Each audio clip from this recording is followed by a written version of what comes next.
All right, everyone, welcome to Strictly Sports. I am Jacob Browne, joined as always by Mr. CJ Ure. This is episode 9 of Strictly Sports, and this is the first episode after Radio Row, after the Super Bowl. We had such an amazing time at the Super Bowl Radio Row. It was an honor to go there, and as we said on the Nonstop Sports Show, on the Combined Show, it was just an amazing experience just to see all those NFL players and coaches and everything like that. It was incredible. But let's not talk about us anymore. Let's talk about the big game, the Super Bowl. So the Kansas City Chiefs won the Super Bowl this year over the San Francisco 49ers. CJ was right. I was wrong. I am so bad at predicting Super Bowls. It's not even funny. It's not something I'm very good at. But the Kansas City Chiefs won, and my biggest takeaway from this is that Patrick Mahomes, and I know everyone's overreacting and they're saying he's going to be the next face of the league, but Patrick Mahomes was already the best quarterback in the NFL. He's got an MVP and a Super Bowl victory in his first 2 years of starting in the NFL. That's absolutely incredible. And I think the overreactions are warranted because of that. He's just an incredibly talented player, especially considering he didn't even turn it on until halfway through the fourth quarter, and that was enough to beat the San Francisco 49ers. But another takeaway I take away from this is Jimmy Garoppolo could not make the big throw. And everyone's attacking Kyle Shanahan today, and rightfully so. He's actually been outscored 46 to nothing in fourth quarters in his career. That was retweeted by Stephen A. Smith. So when I look at Shanahan, obviously fourth quarters are a problem. For some reason, the 49ers had more pass attempts than they did rushing attempts. But here's the thing. Jimmy G, none of that would have mattered if Jimmy G would have hit that throw at the end of the game. He had 2 steps on the receiver, and it would have been a touchdown, and most likely that would have been enough to win the game. But instead, San Francisco went completely against their game plan. Kansas City took advantage, and they won the game. I'm not taking anything away from Kansas City. They still won the Super Bowl. They're the best team in the NFL. I never take anything away from champions. They deserve it wholeheartedly. What do you take away from that game, CJ? So for me, I think that the better team won. Maybe not on paper or on the depth chart. I would give it to the 49ers just because that defense is a freak show. But I feel like the better team won on Sunday. When they were down by 10 points, the Chiefs, I still felt like there was a chance that they were going to come back. You can never doubt Mahomes, and Mahomes is quickly turning into a LeBron James, a Michael Jordan, a Roger Federer, Tiger Woods type guy in his sport where it's like you can never doubt him no matter how much they're down. We watched the guy come back from 24-0, and then he just came in the Super Bowl against the best defense, was down 10 points, and they scored 3 straight. I think it was three straight touchdowns, like right off the bat. And you're sitting there, and I wouldn't even say that Patrick Mahomes has he's got a great offense, but he's got 2 weapons, two legit weapons, Travis Kelce and Tyreek Hill. Right. Outside of that, they're just well-coached speedster-type players. And Damian Williams, who was a running back who was cut by my Miami Dolphins or let go by my Miami Dolphins, ran for 104 yards and a touchdown. I would love to see the statistic if we can somehow pull it up. How many times Mahomes has won a game in which his team has rushed for over 100 yards? They have to be undefeated. You're going to combine the 100 yards from Damian Williams on the ground and a touchdown on him on his legs to Mahomes' 286 yards, 26 for 42, 2 touchdowns. I mean, they're just really tough to beat. I'm really happy for Andy Reid. That's the thing I'm happiest for. Yes, forgot to mention that. Yep. Finally gets his ring. He's a first ballot Hall of Famer when it's all said and done. I hope, as a Dolphins fan, we're not anywhere near Super Bowl ready. So in the meantime, before my Fins retool, I'm okay with the Chiefs starting a little dynasty here. And Colin Cowherd did a thing a while ago. Dynasties are good for sports, and I do not mind the Chiefs dynasty. But to your point, I don't know what Shanahan was doing there. They stopped running the ball, which was really weird. That was their bread and butter, and it would have taken time off the clock. Jimmy G misses a throw. That was just horrific. So Jimmy G was 20 for 31, which 31 pass attempts. Yeah, right. More pass attempts than rushes. Exactly. Makes no sense. He was 20 for 31 for only 219, so he's averaging around 10 yards an attempt, which it's just not good enough. It's not gonna cut it. I don't really like their wide receivers. So after George Kittle, it's iffy on the offense, and then after that, it's running the ball. They didn't run the ball enough, and then 2 interceptions seals the deal.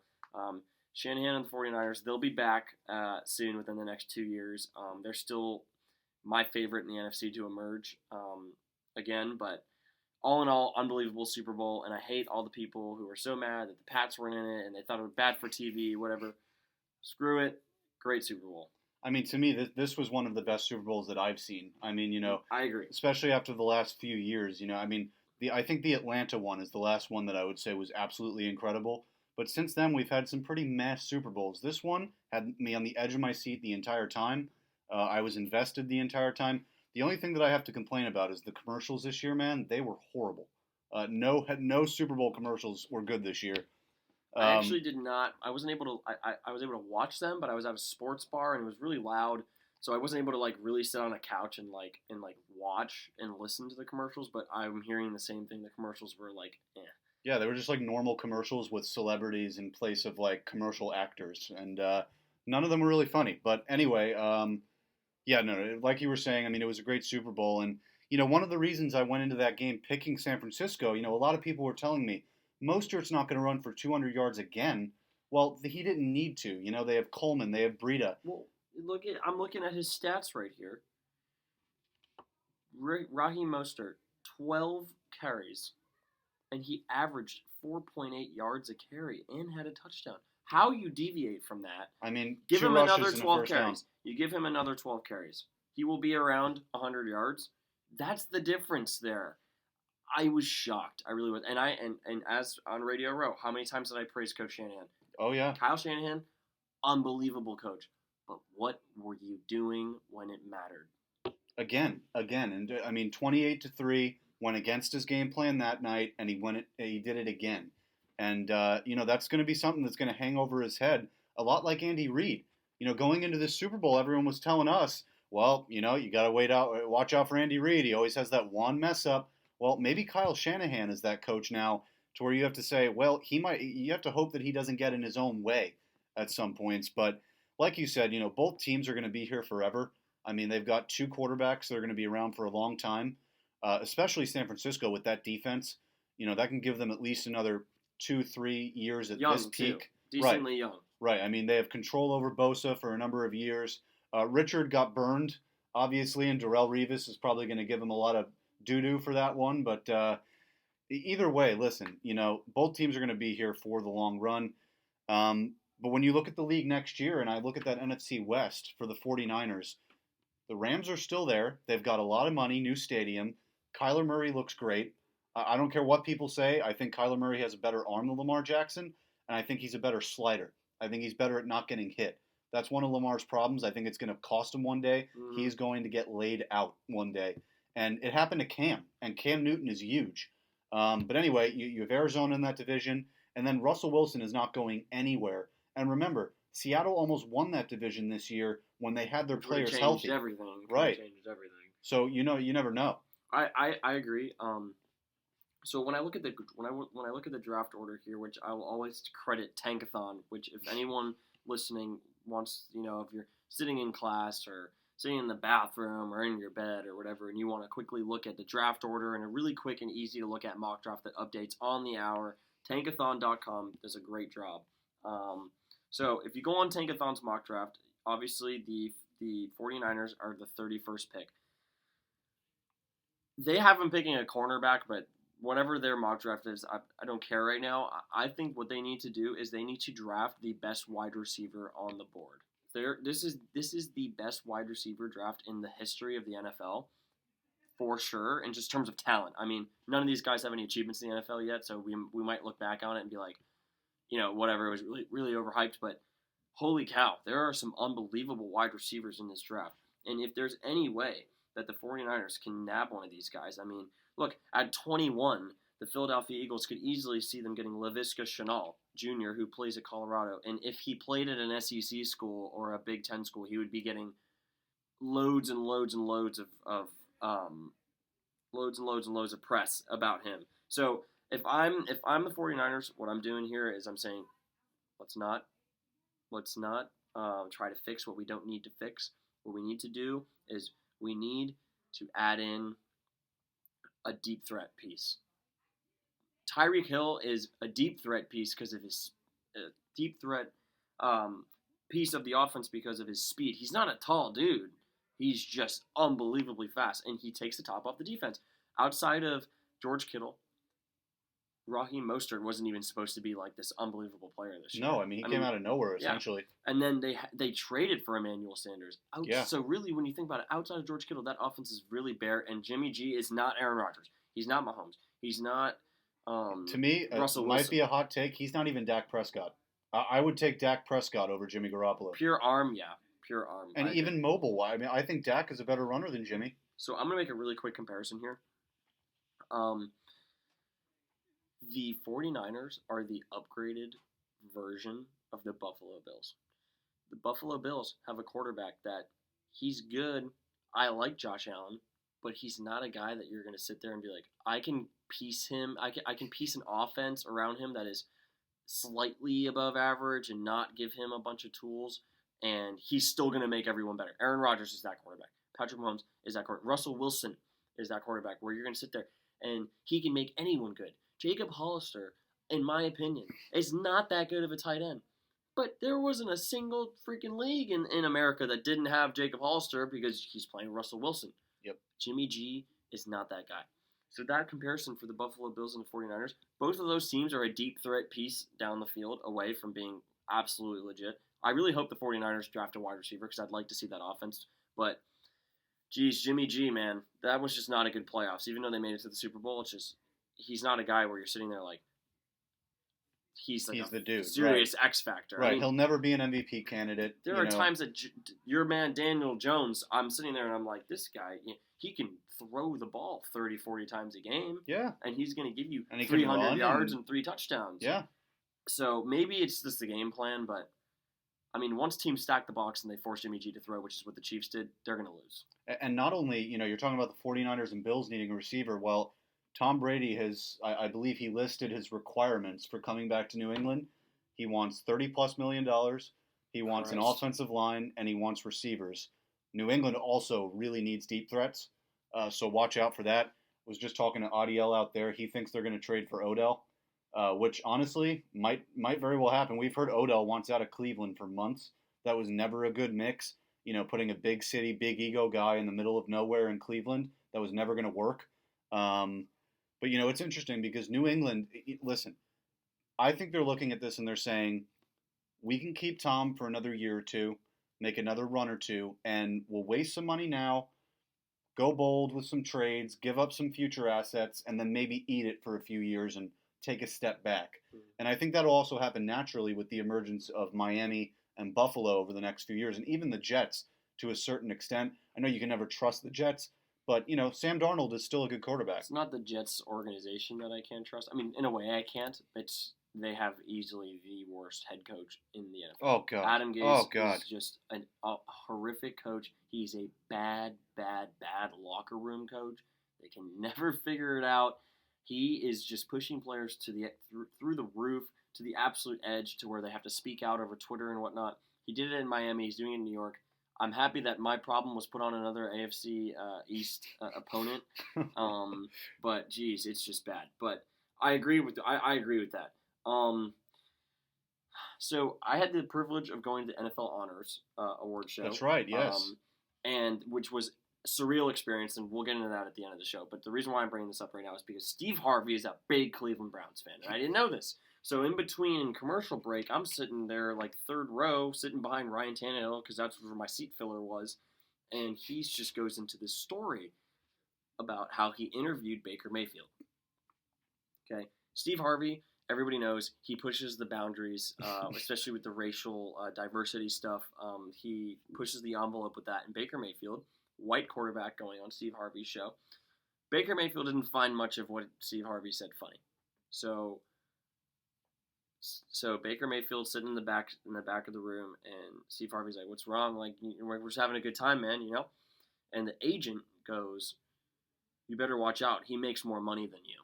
Oh my God! And Steve Harvey looks at me and goes, he does not make more money than me. And Baker Mayfield didn't say anything. He just walked away. Oh, my God. So I'm sitting there, and the one thing Steve Harvey looks at the crowd, he goes, because Jarvis Landry was 2 rows behind me. He goes, Jarvis, don't leave. Odell, don't leave. And basically, when I'm sitting here, I'm like, this Cleveland Browns locker room is so bad. And if Odell leaves, I think it's an improvement. So if he were to go, and I actually think it's a great career move for Odell to go to New England. He needs to be with Belichick for like 2 years to just get his stuff together.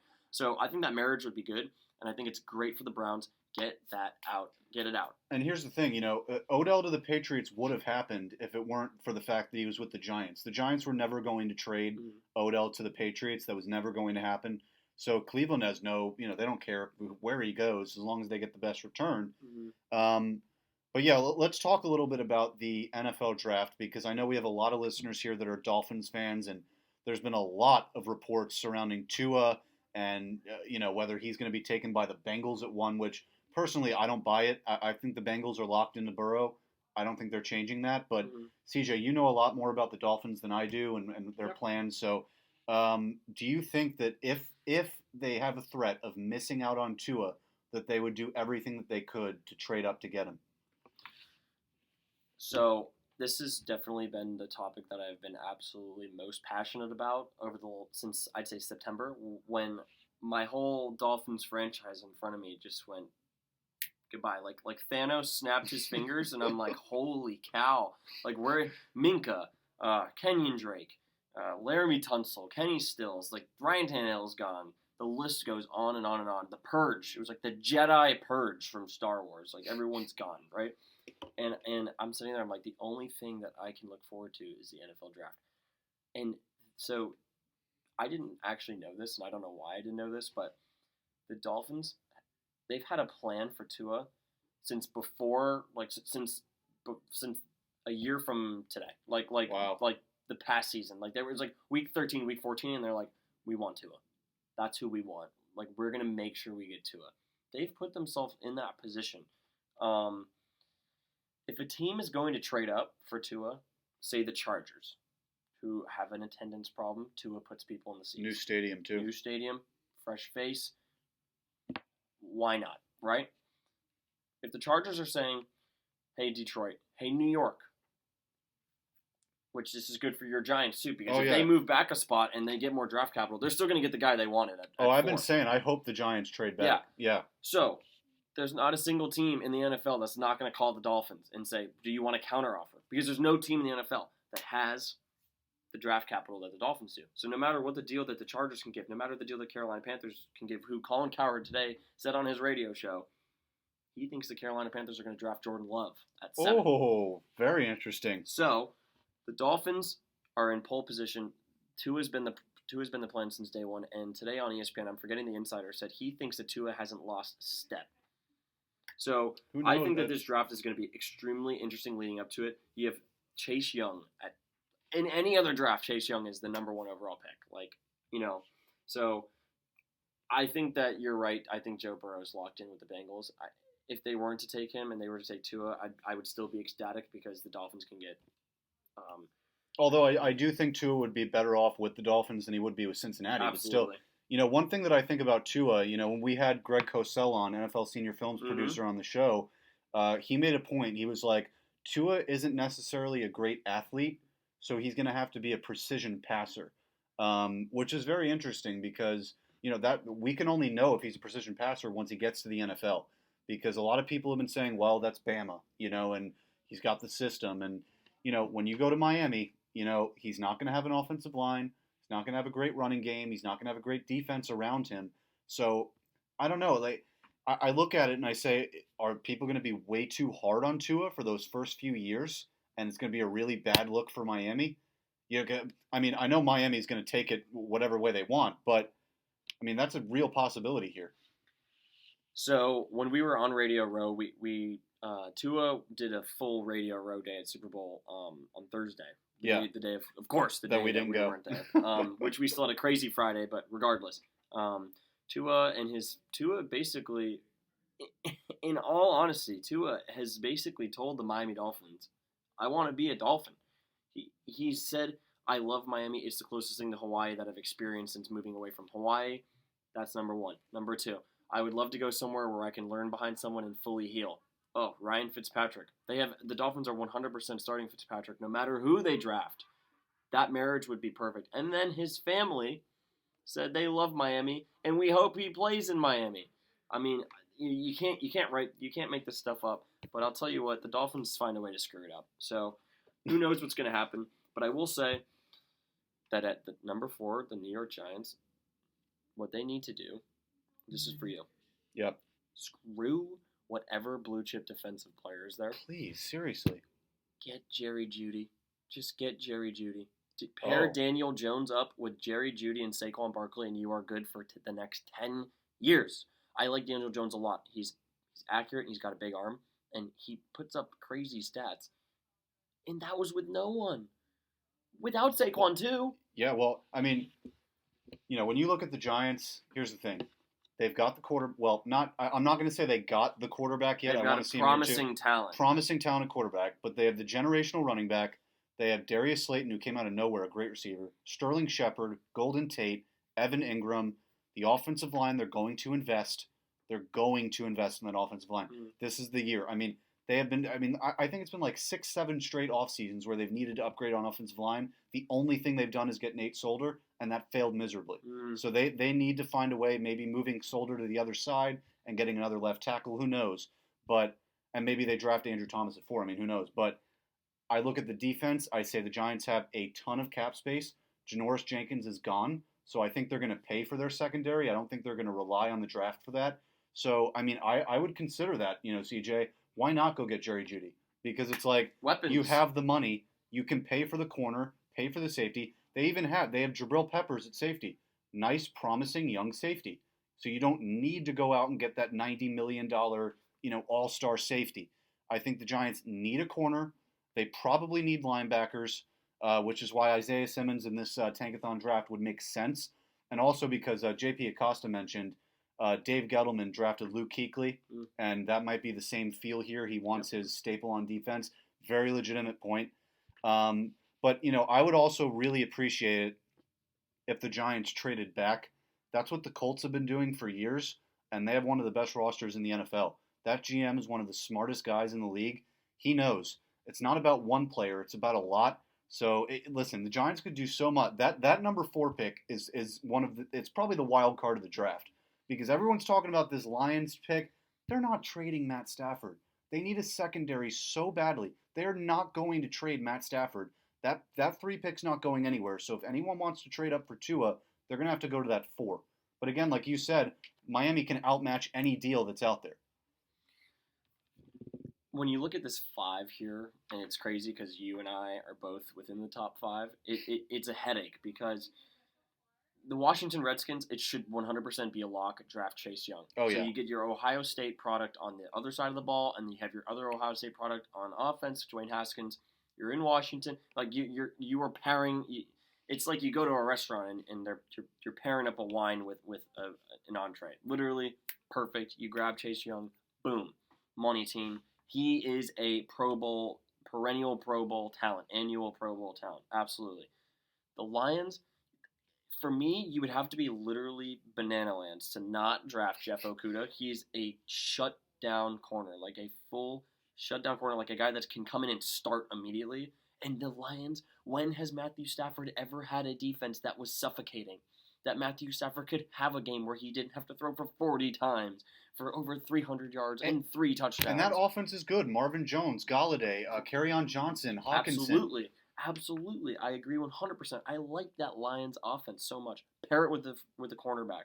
But as Tua said in the draft, or in the draft at Radio Row, I'm not trying to go to the combine to win the bench press. I'm not going to the combine to win the 40. I want to win my medical. And if Tua wins his medical, the Dolphins will have to trade up to 3.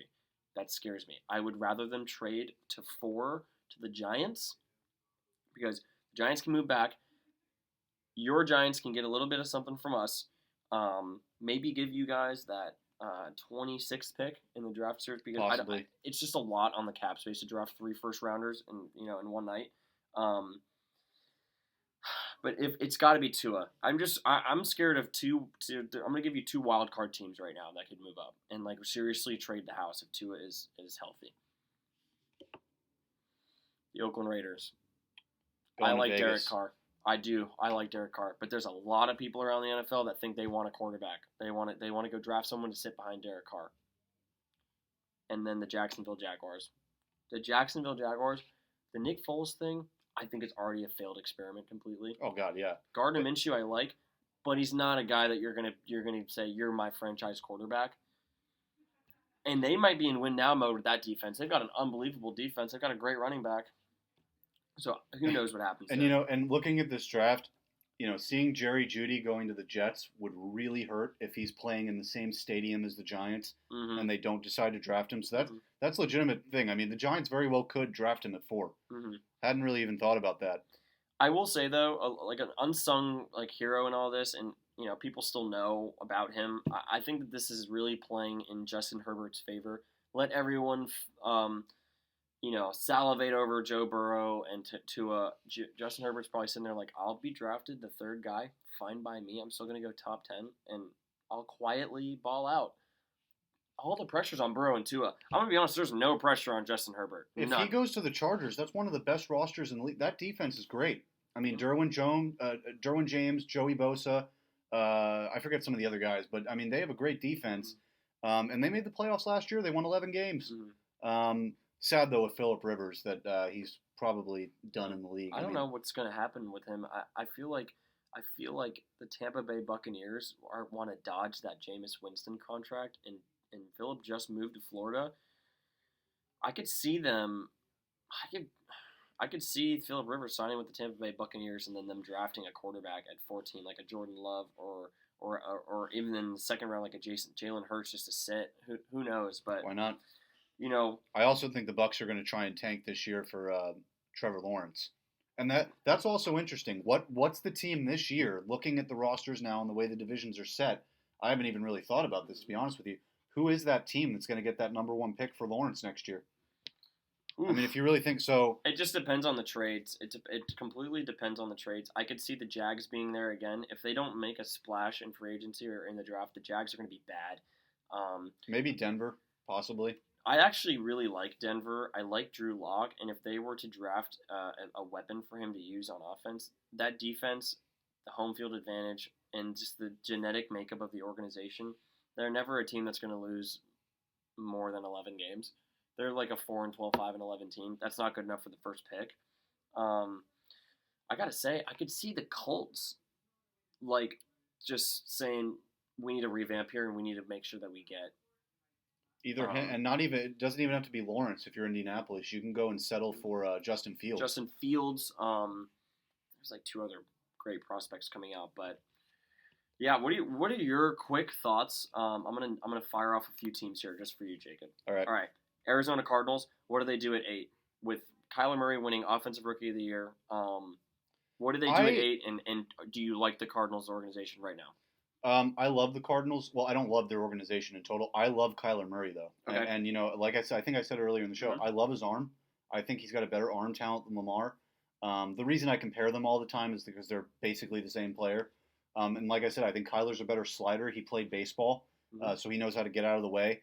But I like Arizona just because, and it might be a weird thing to say, Larry Fitzgerald is a great culture guy, and he's been there forever. And for him to stay with Arizona for this long, to make sure that Kyler Murray's progressing the right way, because he wasn't getting a lot of receptions last year. He was basically sitting on the bench. He's there in a mentor-type role. But if I'm looking at who they're going to pick at 8, I would go offensive line because I think it's imperative that you protect Kyler Murray, especially at his size. And I also think they need a receiver desperately. They need a receiver desperately because outside of Larry, they have Christian Kirk, who's, he's okay. But Kyler's got a big arm talent. You've got to get him a deep threat. So luckily, this is a draft where there's, an abundance of that. But they are at 8. They have them drafting defensive tackle right now at Derek Browne. They could do that as well because their defense is not amazing.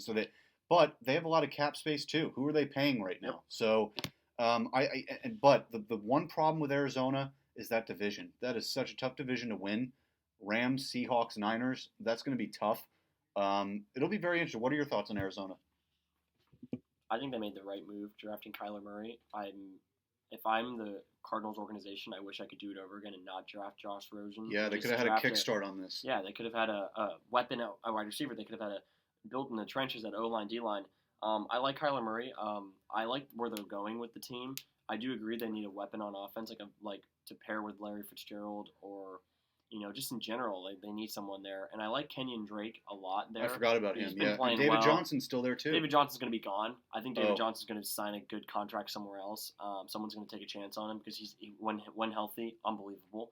So yeah, I do like the Cardinals. Now I'll ask you this because you were kind of high on the Raiders a few times. Where do the Raiders go from here? They could go in a lot of different directions. I think defense is actually not too much of a negative for them. They played pretty decently well, but they have them drafting CeeDee Lamb. I don't know about that because if you're unsure about Derek Carr, don't get the receiver until you know who your quarterback is. Mm-hmm. To me, but it's so difficult because they're moving to a new city, a new state. They have to have something there that appeals to fans. So getting CeeDee Lamb would sell tickets. They need a big ego wide receiver like that, so they might just do that from a ticket standpoint. But I like how they, John Gruden got a lot of, heat last year because a lot of people were saying what was their plan because they drafted a lot of guys that were good character guys, great locker room guys, but then their free agent signings were the opposite from that. They were kind of, Antonio Brown, Vontaze Burfict, these big personalities, negative people in the locker room. I forget the offensive lineman that got in trouble a few years ago is also on the Raiders. I forget his name now. Richie Incognito. Yeah, right. Richie. They were basically being hypocrites the whole time, but it kind of worked. And going into Week 17, the fact that the Raiders almost made the playoffs is astounding to me. But I'm not as hard on Derek Carr as everyone else is. I think he's got a big arm. I think he throws too many picks. So if they're going to give Derek Carr one more chance. Maybe they do draft CeeDee Lamb and they're just like, hey, Derek, this is your last chance. If you cannot make the playoffs in this division, in the AFC where last year the Titans made the playoffs, and that's nothing to slight the Titans, but they made it with 9 wins. And again, the Raiders were right there in Week 17. They might say, Derek, if you can't make it with a big receiver, they also have Tyrell Williams. They have Darren Waller. They have Josh Jacobs.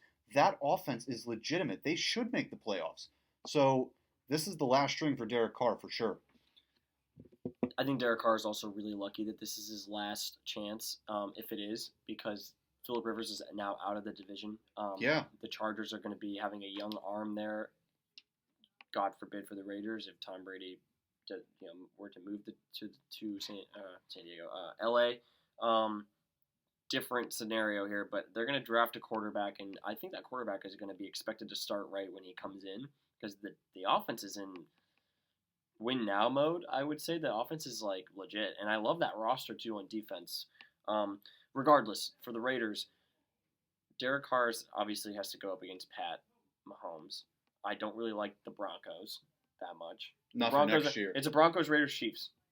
Yeah, Broncos, Raiders, Chiefs. Okay, yes. Yeah. So I'm not the biggest. So really, there's no reason why next year the Raiders can't win 3 out of 4 between the Chargers and the Broncos. That's 3 wins out of the 4 times that they're going to play in total. That's 3 on alone, and I'm sure they're going to have like 3 or 4 cupcake games during the season. So we'll see. And then the last team I was going to ask you about was the Atlanta Falcons, who I find to be really interesting because they're still extremely talented, very good, and I think they finally got their stuff together, and they finally recovered from that horrific Super Bowl defeat. And I think they're going to hit the ground running next year. If you are the Falcons, what do you do? And just for everybody, just to remind you guys, we're previewing the draft for this upcoming April. Atlanta's so puzzling because they have everything that they need to win. They have the quarterback. They have the running back. They have the receivers. I mean, they have 2 of them. I mean, they have Julio Jones and Calvin Ridley. They've got that defense that 2 years in a row. 2 years ago, it was because of injuries. I can't blame them for that. But last year, they started off pretty poorly. But the last 6-7 weeks of the season, they came on. And Dan Quinn started to be respected in that locker room again. Honestly, with the Falcons, they don't need to do much. If I'm them, I'd focus on the lines. I think they need to work on D-line, O-line because they're a little old on the D-line. That's really all I would do, because I mean, you look at that division in particular. It's really only the Saints. Okay, the Panthers are not going to do Actually, talk about number one pick. The Panthers might end up with Lawrence. They're terrible. I mean, they have no receivers. It's McCaffrey and nobody else. So if Cam is traded, my goodness, that might be a crap show there. And Tampa too, they never win. I'm not going into a season counting on Tampa to do anything. So, looking for a wild card spot here. If I'm looking at Atlanta, focus on the Lions.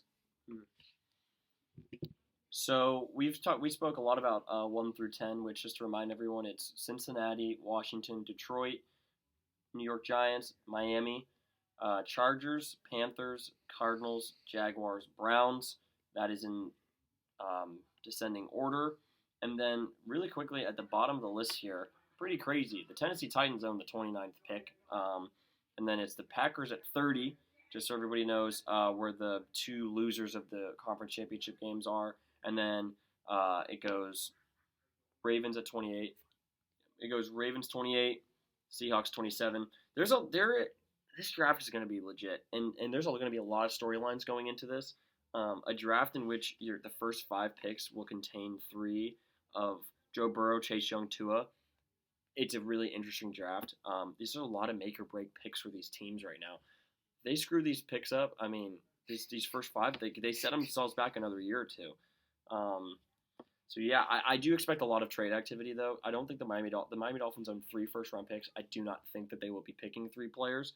And I think like a team like the Giants could want another 2 picks in this draft. I know Gettleman wants a quick rebuild, not like he wants to do it right, but he wants a quick rebuild. And I think he thinks that he hit on the quarterback.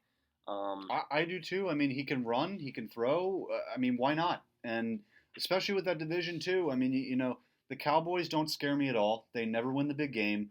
Washington is a train wreck, and I know they have Ron Rivera and they're getting Chase Young and they have Dwayne Haskins. But listen, Washington is terribly run. Their owner is horrific. I mean, if you heard about that Trent Williams situation, that's one of the worst things I've ever heard. Period. Yep. Not just in sports. I mean, there was a lump on his head. They said he didn't have anything wrong with him. Mm-hmm. He played, and it ended up being cancer. Terrible. And then the Eagles. I mean, they're old. That offensive line is old. But I mean, if I'm looking at any team in the NFC East, the Eagles are probably the most optimistic because of Carson Wentz. But just to wrap up the show here, CJ, you went to the NFL honors.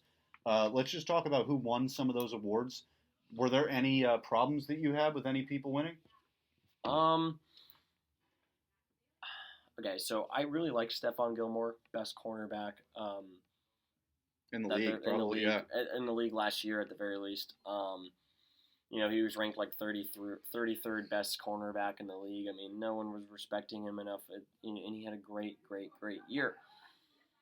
Now, I will say this. I had a problem with Shaq Barrett from Tampa Bay, who's a sack master, wasn't even up for Defensive Player of the Year, which is really weird. He almost had 20 sacks, had 19 and a half sacks. He wasn't even up for the award. Wow. They did a little video montage for him and said, "You're the sack master of the year." Like, you don't think that's just ridiculous. I didn't have any problems with anything else. I mean, FedEx Air and Ground players were Lamar and Derrick Henry, which Lamar could have won both, air and ground. Yeah, right. I like TJ Watt a lot this year. Any other year, I think he would have won Defensive Player of the Year. Nick Bosa won Defensive Rookie of the Year. Totally warranted.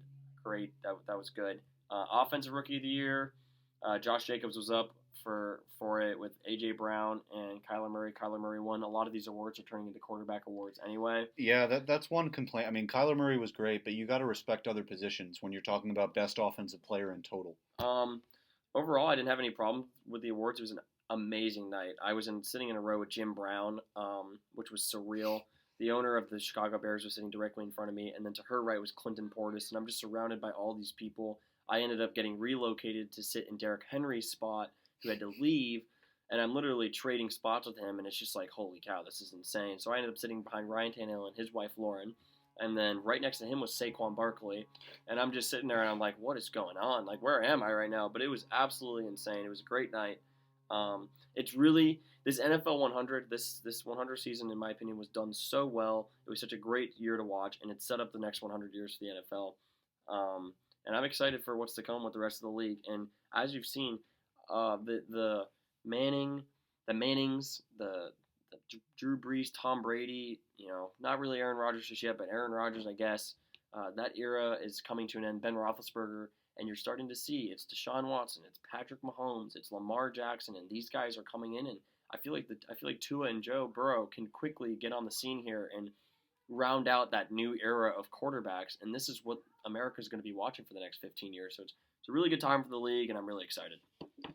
Well, with that, I'm just going to end the show here with mentioning that this weekend the XFL starts, which is really interesting to me. And just a little quick thought on it. I think it can be a very interesting bridge between college and the NFL, especially for quarterbacks.